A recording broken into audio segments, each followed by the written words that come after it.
NCOC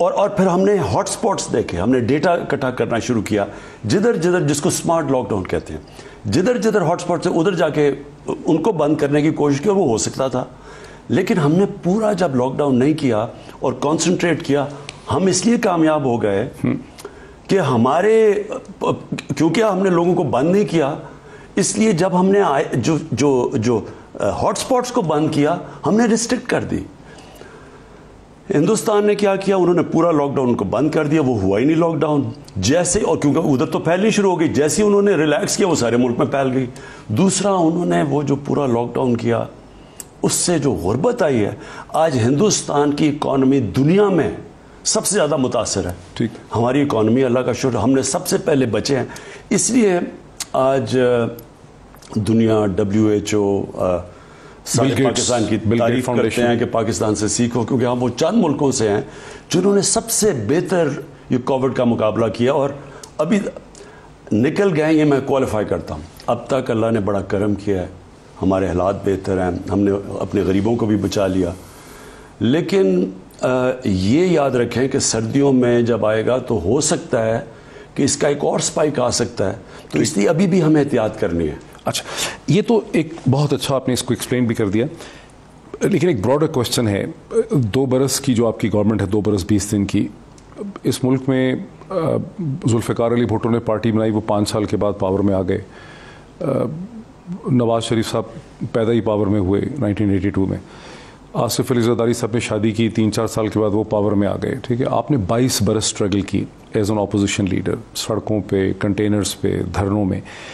یہ جو 2 برس کا گورنمنٹ کا ایکسپیرینس ہے, اس میں آنے کے بعد آپ کے دیکھنے کے انداز میں کیا فرق پڑا ہے؟ کیا آپ تبدیلی محسوس کرتے ہیں جو پہلے نہیں آپ کو پتا تھا؟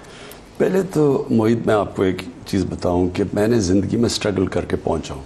کرکٹ میں تو کوئی سفارش سے آپ کو ایک بڑا کرکٹر نہیں بنا سکتا, اور ہاسپٹل ایک جس طرح وہ جدوجہد کی, وہ بڑا ہی مشکل, کرکٹ سے زیادہ مشکل تھا میرے لیے, کیونکہ ایک کینسر جو گورنمنٹ نہیں بنا سکے, کینسر ہاسپٹل پر جس طرح اسٹرگل کی اور پھر بنایا, پھر چلایا بھی. دیکھیں, میں جو مسلمان کو سیکھنا چاہیے نا, وہ صرف ہمارا ایک ہی رول ماڈل ہے, ہمارے نبی صلی اللہ علیہ وسلم. اگر اللہ چاہتا تو ان کو پہلے سال ہی مدینہ کی ریاست دے دیتا. اللہ نے اپنے محبوب کو 13 مشکل سال کی اسٹرگل کیوں کروائی؟ کیونکہ اللہ نے ہمیں کہا کہ ان کی زندگی سے سیکھو. جو اسٹرگل ہے نا موحید, وہی انسان کو بناتی ہے. کوئی بھی انسان آج تک بڑا انسان نہیں بنا جب تک اسٹرگل نہیں کی. کوئی ملک ایک عظیم قوم نہیں بنی جب تک قربانیاں انہوں نے دی اور اسٹرگل نہیں کی. کوئی لیڈر بن ہی نہیں سکتا جب تک وہ اسٹرگل نہ کرے. مینڈیلا, اس کی اسٹرگل دیکھیں کتنی تھی, قائد اعظم کی کتنی اسٹرگل تھی, گاندھی کی کتنی اسٹرگل تھی. کوئی بھی لیڈر جو بڑا لیڈر بنتا ہے وہ ایک پروسیس سے گزرتا ہے, اس سے انسان بنتا ہے, سیکھتا ہے. اسٹرگل آپ کو سکھاتی ہے. وہ سب سے بڑی چیز آپ کو پریشر لینا سکھاتی ہے. اسٹرگل کے اندر انسان کے, جو لیڈر کی سب سے بڑی کوالٹی ہوتی ہے پریشر لینا. اب میں ان کے پریشر میں آ جاتا, جو انہوں نے مجھے کہا تھا, آج ہمارا ہندوستان سے بھی برا حال ہوتا. صحیح, ہندوستان کی تو ہمارے سے زیادہ بہتر معاشی حالات تھے ہمارا. اگر میں وہ یہ جو مجھے کہہ رہے تھے, اور آپ اٹھا کے دیکھیں ان کی سٹیٹمنٹس, جس طرح کی اپوزیشن نے میرے خلاف کیمپین کی, سٹیٹمنٹس ہمارے میڈیا نے, دانشوروں نے, کئی ڈاکٹرز نے میرے اگینسٹ کہا. میں اگر اس پریشر میں آ جاتا, آج پاکستان کا بیڑا غرق ہو جانا تھا. کیوں ہو جانا تھا؟ ہمارے معاشت بھی بیٹھ جانی تھی اور ہم نے کنٹین بھی نہیں کر سکنا. آج لوگ کورونا میں بھی مر رہے ہونا تھا. پریشر صرف تب آپ لے سکتے ہیں جب آپ ایک پروسیس سے گزریں. سو یہ اگر میں پریشر لینا جو ہے گورنمنٹ کا جو ایک بیسک ایکسپیرینس ہے وہ ایک پریشر, آپ کو پتہ چلا کہ ایک مختلف قسم کا پریشر ہے گورنمنٹ کے اندر جو ایز این اپوزیشن لیڈر نہیں تھا. نہیں, پریشر تو اپوزیشن میں مختلف تھا. پریشر تو تھا نا, جب آپ ایک مافیا کے خلاف مقابلہ کریں تو پریشر تو تھا. لیکن میں صرف آپ کو یہ کہہ رہا ہوں کہ ایک لیڈرشپ میں جو سب سے بڑی کوالٹی ہوتی ہے وہ پریشر لیتا ہے. Winston Churchill, second world war میں ایک دم ہٹلر کی فوجیں آ رہی ہیں, خوف تھا کہ ہم بچیں گے نہیں, ایک آدمی کھڑا ہو گیا. کیونکہ ونسٹن چرچل کی ایک پوری اسٹرگل تھی, وہ کھڑا ہو گیا, اس میں ابیلٹی تھی پریشر لینے کی, اس نے قوم کھڑی کر دی. کہنے کا مقصد یہ ہے کہ یہ 22 سال نے مجھے پریپیئر کیا یہ 2 سالوں کے لیے. میں اگر اس پروسیس سے نہ گزرتا, جس طرح کے پریشر ان 2 سالوں میں پڑے ہیں, ٹھیک. میں کبھی نہ یہ پریشر برداشت کر سکتا. ان 2 سالوں کی آپ کیا سمجھتے ہیں کہ آپ کی 3 کی اچیومنٹس کیا ہیں؟ پہلی اچیومنٹ تو معید کہ جو ہم نے پاکستان کو ڈیفالٹ سے بچایا. ٹھیک. ہمارا ملک کے ہمارے ریزروز ختم ہو گئے تھے, ہم اپنی پیمنٹس کر نہیں سکتے تھے, جو بیرون ملک ہماری لائبلٹیز تھی وہ ہم پورے پیسے نہیں دے سکتے تھے. اب آپ یہ سوچیں کہ گھر ہے اور وہ مقروض کر کے کوئی چھوڑ کے چلا جاتا ہے, تو گھر والوں کے لیے کبھی کوئی کرایہ دار آ رہا ہے جی پیسے دو, ہمارے پہلے قرضے میں, کبھی کوئی آ رہا ہے جی بچوں کی اسکول کی فیس دو, اچھا جی کھانے کا وہ آپ نے سودا لیا ہوا تھا اس کا بل دو. تو یہ مسلسل ہمیں چاروں طرف سے پریشر تھے. ہمیں وہ بڑا ہی مشکل ٹائم تھا, کیونکہ ڈر کیا تھا کہ اگر اب ہم ڈیفالٹ کر جاتے اپنی پیمنٹس کے اوپر, لائبلٹیز پہ, تو ہونا کیا تھا, ڈائریکٹ پریشر پڑنا تھا روپے پہ. اور روپیہ جب گرتا ہے تو یہ سمجھ جائیں کہ جو سب سے بڑا نقصان ہوتا ہے وہ ایک دم ساری چیزیں مہنگی ہو جاتی ہیں, عوام کے اوپر پریشر, غربت بڑھ جاتی ہے. دوسرا پرابلم کیا ہوتا ہے کہ ملک میں کوئی انویسٹ نہیں کرتا. جب آپ کا کرنسی گرتی ہے تو میں ڈالر ہی خرید لوں, میں روپے میں کیوں جا کے پاکستان میں انویسٹ کروں, تو سارا ملک کی خوشحالی, گروتھ ریٹ سب رک جاتی ہے. تو پہلا تو پریشر وہ تھا, ایک طرف وہ پریشر تھا, ایک طرف ساری اپوزیشن پہلے دن سے سب اکٹھی, اور انہوں نے پہلے دن سے کہا گورنمنٹ فیل ہوگی. پہلے ملک کو کنگال کر کے چلے گئے, پھر کہا جی گورنمنٹ فیل ہوگی.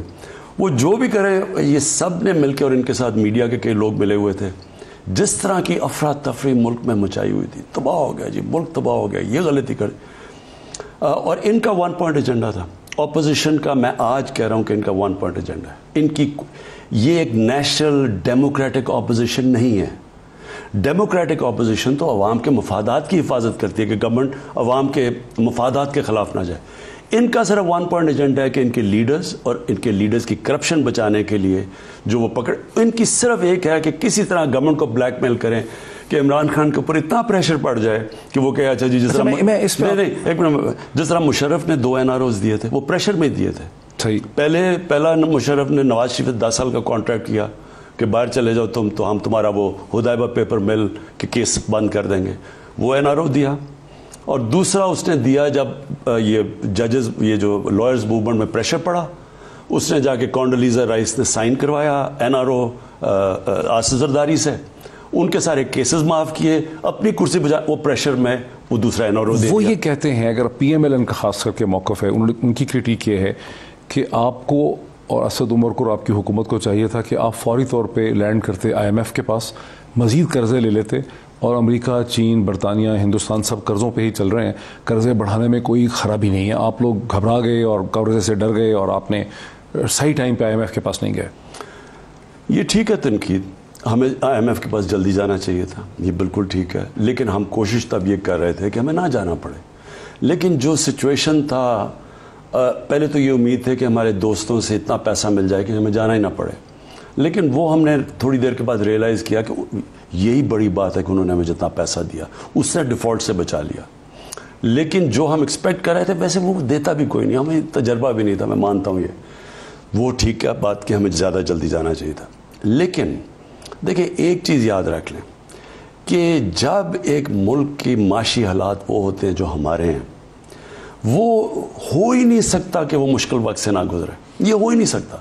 یہ تو مثلا پھر سے میں ذرا یہ, کیونکہ لوگوں کو اکانومی کی صحیح طرح سمجھ نہیں ہے, اس لیے میں آسانی سے کہتا ہوں ایک گھر کا پہلے لے لیں کہ گھر کے اوپر جب قرضے چڑھے ہوتے ہیں, یہ ہو ہی نہیں سکتا کہ وہ گھر اپنی جب تک آمدنی نہیں بڑھاتا وہ خرچے کم کرتا ہے. وہ اس مشکل وہ اب جب آپ خرچے کم کرتے ہیں کیا ہوتا ہے, اب بچوں کی جناب آپ فیس نہیں دے سکتے, ان کو ایک اچھے اسکول سے کمزور اسکول میں لے کے جاتے ہیں, کئی بجائے اسکول سے نکال لیتے ہیں, ان کو کپڑے نہیں آپ نہیں دے سکتے, کھانا آپ بجائے گوشت کھانے کے دال پہ آ جاتے ہیں. یعنی گھر ایک مشکل وقت سے گزرتا ہے. تو میں صرف لوگوں کو وہ لوگ بےتاب ہوتے ہیں, لوگوں میں صبر نہیں ہوتا, کہتے ہیں جی کیوں نہیں ایک دم چینج آیا, نیا پاکستانی بنا. ایک پروسیس ہوتا ہے نیا پاکستان, تو اس کے اندر یہ جو اپوزیشن ہے انہوں نے پورا فائدہ اٹھایا. پہلے دن سے کوئی چیز غلط, یہ غلط ہو گیا, کیونکہ ان کا انٹرسٹ صرف بلیک میل کرنے کا تھا. وہ ہر کووڈ پہ انہوں نے بلیک میل کیا, فیٹ اپ پہ یہ بلیک میل کر رہے ہیں, اکانومی کے اوپر انہوں نے کیا, کشمیر, پھر وہ جو کنٹینر پہ سب چڑھ گئے کہہ رہے ہیں لبرل اور اسلام خطرے میں ہے. تو ان کا ون پوائنٹ ایجنڈا ہے. اور ابھی بھی میں مینٹین کرتا ہوں کہ جب آپ کے ملک کے اندر کرمنلز پالیٹکس میں آ جائیں, وہ بجائے ملک کے انٹرسٹ کو پروٹیکٹ کرنے کے لیے وہ اپنے ذات کے انٹرسٹ کو پروٹیکٹ کرتے ہیں, وہ زیادہ ملک کو نقصان پہنچاتے ہیں بجائے دشمنوں کے. اچھا, لیکن تھوڑا سا اگر ہم گورننس کے ایشوز کی طرف آ جائیں, آپ اس پورے 15-20 دن سے مسلسل عثمان بزدار صاحب جو ہیں وہ دوبارہ ایک ٹارگٹ ہے, اس میں کوئی شک نہیں ہے. میں مانتا ہوں کہ عثمان بزدار کو اپوزیشن کو ان کو ایک ویک ٹارگٹ سمجھتے ہیں اور وہ ان کو ویک ٹارگٹ بن کے بار بار جو ہے ان پہ حملہ کرتے ہیں. لیکن آپ کے جو سپورٹرز ہیں پی ٹی آئی کے اندر, آپ کی اپنی جو پارٹی, وہ محسوس کرتے ہیں کہ آپ اپنا پولیٹیکل کیپٹل سپینڈ کر رہے ہیں, اپنی گڈ ول سپینڈ کرتے ہیں عثمان بزدار صاحب کو ڈیفینڈ کرنے کے لیے. آپ کیا سمجھتے ہیں کہ عثمان بزدار ایک افیکٹو چیف منسٹر ہے؟ دیکھیں معید, عثمان بزدار کی صرف ایک ویکنس ہے جس کی وجہ سے ان کو نقصان ہوتا ہے اور ان کے مخالف کو مزہ, ان کے لیے آسان ہوتا ہے ان کو ٹارگٹ بتانا. وہ میڈیا سیوی نہیں ہے, جو وہ میڈیا پہ آ کے اپنی صفائی نہیں پیش کر سکتے, پروموٹ نہیں کر سکتے اپنے آپ کو. وہ شہباز شریف کی طرح اربوں روپیہ اپنی پبلسٹی پہ نہیں خرچ کرتے, وہ اشتہارات دے کے پازیٹیو اپنے اوپر مضمون نہیں لکھواتے, وہ اتنا سا کام کر کے اتنے بڑے پبلسٹی نہیں لیتے. وہ ان کو ایکچولی ہینڈی کیپ ہے. اور وہ کوئی بھی جب شروع میں کوئی آتا ہے, کوئی بھی, مجھے یاد ہے جب نواز شریف آیا تھا تو نواز شریف جب چیف منسٹر بنا تھا وہ پریس کانفرنس نہیں کر سکتا تھا جب تک ایک جگہ لفافہ نہ چلاؤ. یہ لفافہ جرنلزم شروع اس نے کی تھی, مجھے تو, ہمیں تو یاد ہے, ہمارے سامنے سب کچھ ہوا ہے. تو وہ ایک ان کا ہینڈی کیپ ہے, ان کے لیے ٹارگٹ بن جاتے ہیں. بدقسمتی سے ہمارے اندر بھی تھوڑے سے لوگ ہیں جو چیف منسٹر بننا چاہتے ہیں, وہ بھی انڈرمائن کرتے ہیں. اب میں کیا بتاؤں, تو ایک ٹارگٹ بنا ہوا ہے. پرائم منسٹر ایک بریک لینے دیجیے. ناظرین, میں موجود ہوں وزیر اعظم پاکستان عمران خان صاحب کے ساتھ. بات ہو رہی ہے پنجاب کے چیف منسٹر عثمان بزدار صاحب کی گورننس کے حوالے سے. ایک بریک لیتے ہیں, بریک کے بعد اسی پوائنٹ سے ڈسکشن کو کنٹینیو. ناظرین ویلکم بیک. میں موجود ہوں وزیر اعظم پاکستان جناب عمران خان صاحب کے ساتھ اور ڈسکشن کو کنٹینیو کرتے ہیں. آپ کیا چیز اسکل دیکھ رہے ہیں عثمان بزدار میں جو باقی سب کو نظر نہیں آ رہی؟ میں نمبر 1 چیز یہ جانتا ہوں کہ عثمان بزدار کرپٹ نہیں ہے. ٹھیک, ایک بڑی مشکل پنجاب کی حکومت وہ جو کر رہا ہے وہ بڑی مشکل حکومت ہے, کیونکہ پنجاب کی بیوروکریسی اور پولیس پولیٹیسائز ہو چکی ہے. کیسے پولیٹیسائز ہوئی ہے؟ 35 سال سے ایک ہی پارٹی وہاں گورن کر رہی ہے. ہم جب کے پی کے اندر جب ہم نے پولیس ریفارمز کی تو پہلا 1.5-2 سال ہمارے لوگوں سے آیا کہ جناب ANP کے کام کرتے ہیں نیچے تھانے میں, ہمارے کام نہیں کرتے. ہمیں یہ بڑی کرٹیسزم آئی. وہ صرف 5 سال پاور میں رہے تھے, یہ 30 سال پاور میں ہیں. انہوں نے تو تھانے دار بھی ہوتا تھا تو وہ حمزہ شریف اپنا چن کے تھانے دار رکھواتے تھے. انہوں نے وہ جو سارا سسٹم ہے بیوروکریسی کے اندر بھی ان کے اپنے خاص لوگ بیٹھے ہوئے تھے. سو ہم تو پہلی دفعہ آئے تھے, تو ان کے لیے پہلے تو ایک بیوروکریسی کے اندر صحیح کمبینیشن ڈھونڈنا, اپنی ٹیم بننا. ایک پولیٹیسائز, ایک جدھر بیوروکریسی اور پولیس پولیٹیسائز تھی, اس کے اندر ایک بڑا مشکل کام تھا. پھر ایک کولیشن گورنمنٹ, پھر وہ ایک ہماری ایک اس کے اندر کئی ایسے لوگ آئے جو کہ PTI کے نہیں تھے, یعنی باہر سے آئے. سو اس کے لیے بڑے چیلنجز تھے. میں جانتا ہوں ٹھیک, اگر میرے میں ایبلٹی نہ ہوتی پریشر لینے کی, جس طرح میں نے کووڈ کی بات کی, جس طرح مجھے انہوں نے کتنا لوگوں نے کہا, آپ کو یاد ہے کہ جی طالبان خان, یہ جی میں جب کہتا تھا کہ کوئی ملٹری سلوشن نہیں ہے, 10 سال میں نے گالیاں کھائی لوگوں سے. میں نے آج تک اپنا ویو چینج نہیں کیا, اور اللہ حق ہے آج وہ سامنے ہے. مجھے پتا تھا کہ اس کے اوپر کیا پریشر ہے, لوگوں کو تو نہیں پتا تھا. نہیں, وہ تو آپ کا پوائنٹ. تو اس لیے میں اینڈ میں کیا چاہتا ہوں عثمان بزدار سے, میں اینڈ میں پنجاب کی پولیس سے کیا چاہتا ہوں, میں بیوروکریسی سے کیا چاہتا ہوں. عثمان بزدار سے میں یہ چاہتا ہوں کہ جو ہم جو پروجیکٹس ہیں, اور ہمارے پروجیکٹس کیا ہیں, ہمارے پروجیکٹس ہیں عوام کے لیے, لوگوں کو اٹھانے کے لیے, نچلے طبقے کو اٹھانے کے لیے, نچلے علاقوں کو. DG خان, مجھے بڑا پیسہ خرچ کر دیا DG خان. جی یہ بھی ہے کمپلین کی, DG خان بہت زیادہ پیسہ خرچ ہو رہا ہے. تو DG خان پنجاب کا سب سے غریب علاقہ ہے. سارے سوشل انڈیکیٹرز میں, ہیومن ڈیولپمنٹ میں وہ سب سے پیچھے رہ گیا ہے. تو میری تو پالیسی ہے, ہم بلوچستان میں پیسہ خرچ کر رہے ہیں, آپ کو پتا ہے. اچھا, لیکن میں پہلے کلیئر, ہماری گورنمنٹ نے بلوچستان میں سب سے, فاٹا کے اندر سب سے زیادہ پیسہ کیوں خرچ کر رہے ہیں؟ وہ پیچھے رہ گئے ہیں. وہ جو علاقے پیچھے رہ گئے ہیں, جو عوام پیچھے, ہماری وہ پرائرٹی ہے.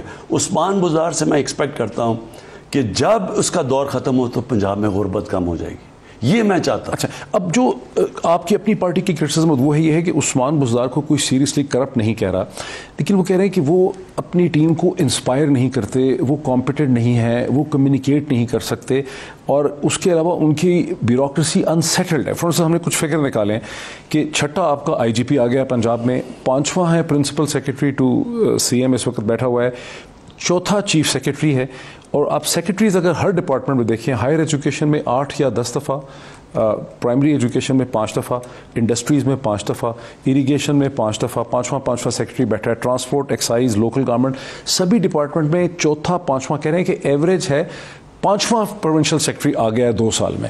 تو انسیٹلڈ گورننس. میں آپ کو بتاتا ہوں, شوکت خانم جب بنا, ہم نے کیونکہ یہاں کسی کے پاس ایکسپرٹیز نہیں تھی, تو ہم جو چیف ایگزیکٹو ایک اسپیشلائز کینسر ہاسپٹل کا تھا, کیونکہ پاکستان میں اویلیبل نہیں تھا, ہم نے انٹرنیشنلی ایڈورٹائز کیا. تو انٹرنیشنلی ہم نے چیف ایگزیکٹو وہاں کا, اور پہلے 4 ایگزیکٹو چیف ایگزیکٹو جو تھے وہ انٹرنیشنلی ہم نے ایڈورٹائز کر کے لیے. 4 سالوں میں 4 چیف ایگزیکٹو آئے اور گئے, ہم نے نکال دی. 5واں آیا اور وہ اس کے بعد رہ گیا. پوائنٹ میرا یہ ہے کہ ہمارا اینڈ میں عثمان بزدار سے یہ نہیں لوگ پوچھیں گے کتنی تبدیلیاں ہوئیں. کیا جی پنجاب کی آپ نے گورننس پہلے سے بہتر کی؟ کیا آپ نے اپنے لوگوں کو, جو ہمارا اسٹیٹڈ ایم ہے, غریب لوگوں کو اوپر اٹھایا؟ یہ پوچھیں گے. دیکھیں, یہ کہنا کہ جناب وہاں لوگ چینجز ہو رہے ہیں, چینجز ہوں گے, آگے بھی ہوں گے, لیکن جب تک ہمارا تو مقصد یہ ہے کہ ہم اپنے آبجیکٹو کے اوپر پہنچیں, وہ یہ ہے کہ وہاں سسٹم لوگوں کو بہتر دے. پنجاب کے اندر جس طرح کی چیزیں ہوئی ہیں, جو چیزیں ہم نے آہستہ آہستہ ڈسکور کی ہیں, میں اب آپ کو جی بڑا شور مچ گیا سی سی پی او پہ لاہور میں. پہلے یہ پوچھیں کہ لانے کی کیوں ضرورت پڑی؟ کئی جگہ نچلے طبقے پہ پولیس قبضہ گروپ کے ساتھ ملی ہوئی ہے, وہاں قبضہ گروپ دندناتے پھر رہے ہیں, اور ہم کیوں چاہ رہے ہیں چینج کریں؟ چینج اس لیے کریں کہ لوگ بیچارے قبضہ گروپوں کے ہاتھوں میں پھنسے ہوئے ہیں. ایک آدمی کو قتل کر دیا انہوں نے, ایک آدمی کو ابھی کوئی 3 ہفتے پہلے اس کو قتل کر دیا, اس کی زمین پہ قبضہ ہوا ہوا تھا. جب قتل کیا پتہ چلا کہ ہمارا نیچے سے پولیس کو سب کچھ پتا تھا, قبضہ گروپ لوگوں کے ساتھ ملے ہوئے تھے.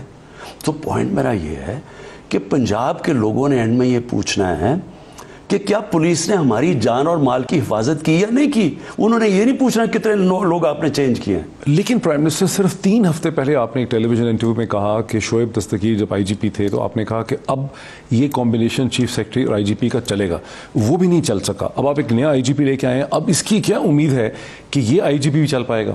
کوئی گارنٹی نہیں ہے. اس کا تو سکسیس یہ کہ کیا وہ پرفارم کریں گے یا نہیں کریں گے. یعنی یہ تو کوئی نہیں ہوا کہ وہ کتنی دیر, اور جو وہ تھے شعیب دستگیر, انہوں نے اچھا کام کیا, لیکن اینڈ میں پریروگیٹو چیف ایگزیکٹو کا ہوتا ہے. کسی نے اینڈ میں نہیں کہنا, اگر پنجاب میں لوگوں کی جان اور مال کی حفاظت نہ ہوئی, کسی نے شعیب دستگیر کو نہیں پکڑنا, انہوں نے عثمان بزدار اور عمران خان کو پکڑنا ہے. لیکن کمپلین یہ بھی ہے کہ اگر پٹواری کی پہلے جو فرد ہوتی تھی وہ اگر 5,000 کی بنتی تھی تو اب پتہ نہیں 40,000 روپے دینے پڑ رہے ہیں فرد کے. کرپشن میں گراؤنڈ لیول پہ کمی نہیں ہوئی. ٹھیک ہے, آپ کا کوئی کیبنٹ ممبر پہ کرپشن چارجز نہیں ہے, آپ کے کسی منسٹر پہ کیبنٹ کرپشن چارجز نہیں ہے, ٹاپ پہ کوئی کرپشن چارجز نہیں, لیکن نیچے کوئی فرق نہیں پڑا. دیکھیں معید, میں آپ کو ایک چیز بتاتا ہوں. میں نے جب ساری کیمپیننگ کی تو میں نے کہا کہ اوپر کی کرپشن 90 دن میں ختم ہو جائے گی. میں آج چیلنج کرتا ہوں کہ میری کیبنٹ میں کوئی کہے کہ کس نے کوئی پیسہ بنایا. ایگریڈ. جو بھی میرے وزیروں کے اوپر, عثمان بزدار کے اوپر انہوں نے بڑی بڑی لیول کی ایلیگیشنز, ساری چیزوں میں نے آئی بی اور میں آئی ایس آئی کو بھی کہتا ہوں کہ مجھے رپورٹ دیں, ان کو سب کو میں چیک کرواتا ہوں. دیکھیں جو نچلے لیول کی کرپشن ہے نا, وہ انڈیمک ہو چکی ہے, یعنی وہ جڑیں پکڑ چکی ہے. وہ ہو کیا گیا ہے آپ کو میں کیا بتاؤں. جو چیزیں ہمیں پتہ چلی ہیں کہ کسٹمز کے اندر کئی جگہ پہ انہوں نے پول کیا ہوتا ہے کہ سارے مل کے نا جو پیسہ آتا ہے وہ پول میں آتا ہے, پھر سب کو پیسے مل جاتے ہیں. یہ اب سے نہیں, یہ 30-40 سال سے چل رہا ہے. وہ اس کو کرپٹ کہتے ہیں جو اس پول کے اوپر پیسہ بناتا ہے. بالکل صحیح. اچھا, پھر کئی چیزیں, یعنی اب یوٹیلیٹی سٹورز, اب وہاں یوٹیلیٹی سٹورز ایک غریب لوگوں کے لیے سستا کھانا دینے کے لیے بڑا اچھا ہے, ایک اچھی میکنزم ہے. ہم نے ریئلائز کیا کہ بیسٹ طریقہ کرپشن ختم کرنے کا یہ ہے کہ سارا اس کو آٹومیٹ کر دو, اس کو سارا کمپیوٹرائز کر دو.